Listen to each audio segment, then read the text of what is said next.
Hello, and welcome back to another episode of Political Activation. Today, I'm going to be talking about the rise in the tide of anti capitalist rhetoric happening currently in just around the country, not necessarily in one particular place or another place, but just around the country. The anti capitalist rhetoric has spread throughout the United States, but not only the United States, it has spread throughout the North American continents, even including Canada and Mexico, because of the fact that a great deal amount of anti-capitalist rhetoric is popular nowadays, based on many of the socialist policies in government, as well as socialist actors in government, which convey many different sides to establishing a social type of government that institutes a communist like country, sort of like China, but not really like China. China is a whole different ballgame because it's the population of a billion people, 1.6 billion people, and it's technically a communist country, but it also has capitalist roots inside of it. And China, being that sort of mixed economy where it's half socialist and half capitalist, and half, I would say a third, 33% of China is capitalist, 33% of China is socialist, and the remaining 33% is most likely communist. It's in the title of the name of China. I'm not really sure what the title of China is. I just understand the name of the country is China, but it has some sort of communist roots. And this stems from the fact that around the 1950s is when, back when Truman was president, that's when China fell to communism, when the containment policy for the United States was to establish capitalist democracies throughout the world, in global Eastern Pacific and the Southern Pacific, which obviously they failed to contain China, and so because of that reason, it fell to communism. And to this day, they still have communist leaders in office, occupying the state. And that's sort of like a big FU to all the capitalist nations that currently produce economic impacts and economic output to the world and exports. But the fact that communism is very rare nowadays, besides China, is just a remnant of the history behind capitalism and the history behind communism, and their shared oppositions behind those two things. Now, the rise in anti-capitalist rhetoric mainly comes from the Democratic Party. Now, I'm not saying that they are all socialists or that they are all communists, because the U.S. is far right in terms of social policy and in terms of just political spectrum. They are far right as opposed to many other countries. Like just the fact of them being the U.S., they are a far right-leaning country. Now, when somebody is socialist, or when somebody's considered to be a socialist, for example, Bernie Sanders, he's typically in the moderate section of the scale. He's not really on the far left side of the scale. He's typically residing in the middle of the spectrum when it comes to the political sphere. That's, of course, a result of the United States being a far right-leaning political spectrum, of the government. So just the fact of that being there, let's just put that aside for a second and focus on the anti-capitalist rhetoric, which stems from people like AOC, Bernie Sanders, But however, that's sort of, I believe, a good thing for the parties, because there has to be some opposition. And I'm not saying there has to be some anti belief systems, but there has to be some opposition to facilitate good discussions with regarding the best political system with regard to the state at large.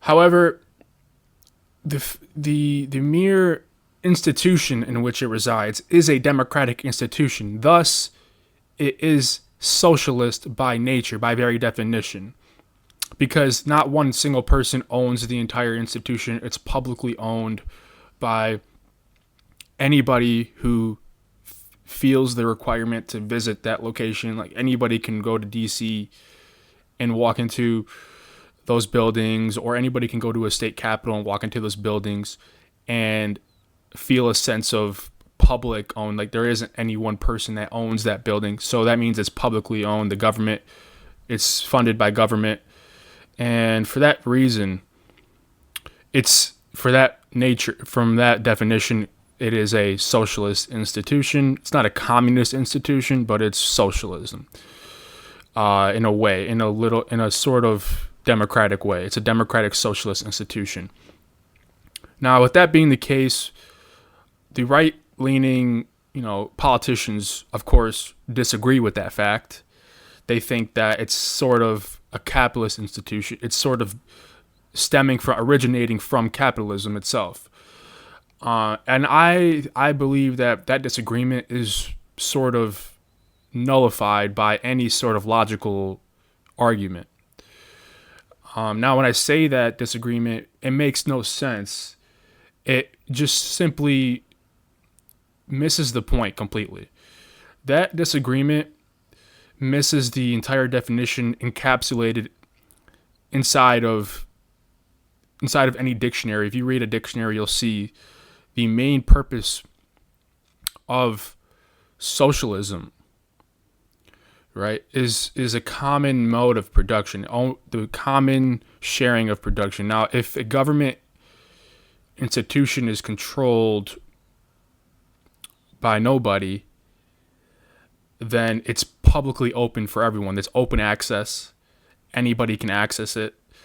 So it's not necessarily owned by anyone, which means it's socialist based on the definition. It follows from the definition that it's socialist.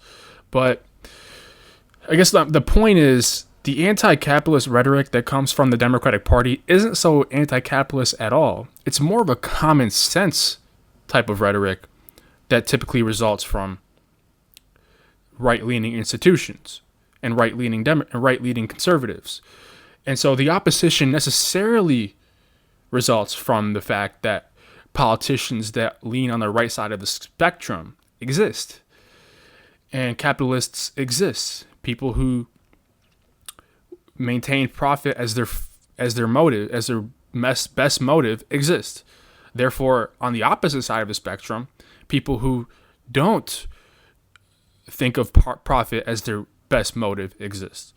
And it has to be the case, because when a prevalence of an ideology comes to the fruition of a Congress or of a particular government, then an opposition to that ideology must also exist. There must be some debate, otherwise a authoritarian regime takes place, and Congress becomes just simply an ideology filled with many people who agree on the same particular topic without regard to any other different topics that may be in opposition to that topic or in disagreement with that topic.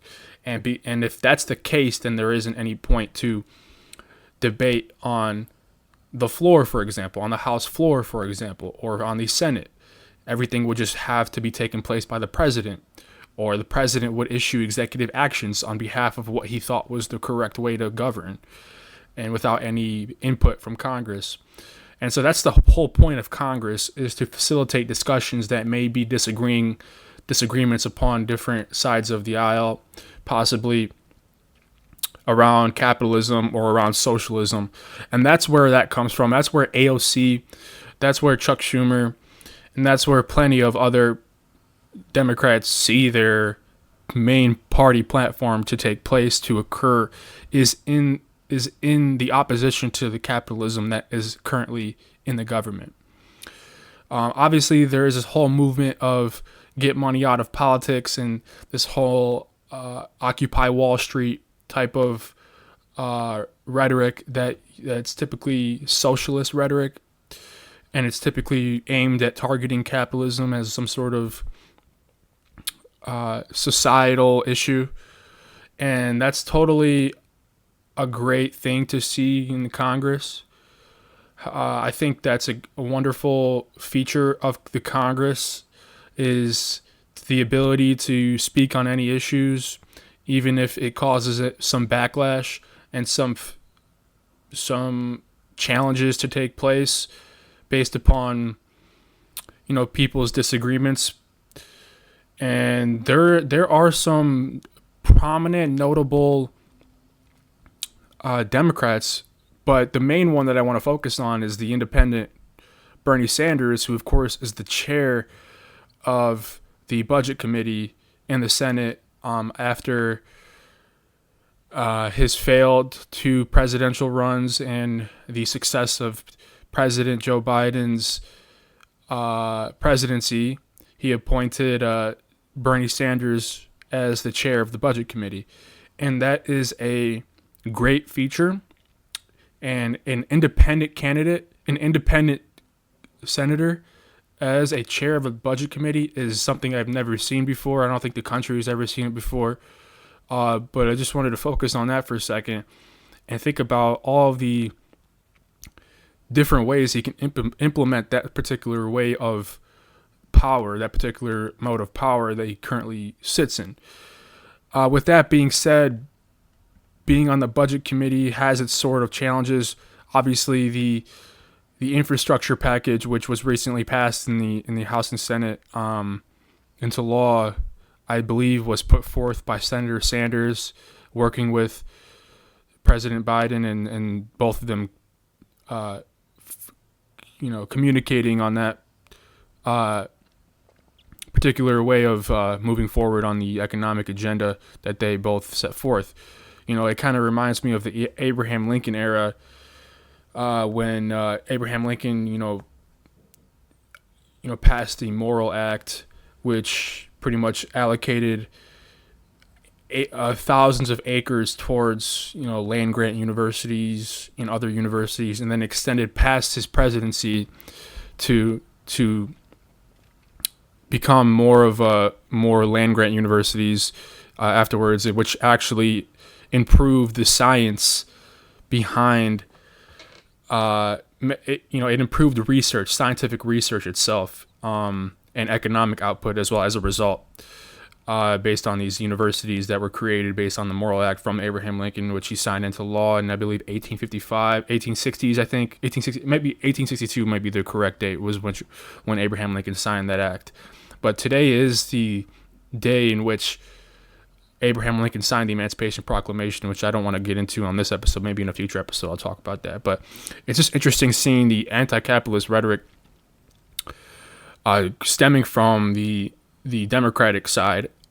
With that being said, Abraham Lincoln was a Republican, was a first ever Republican, but he never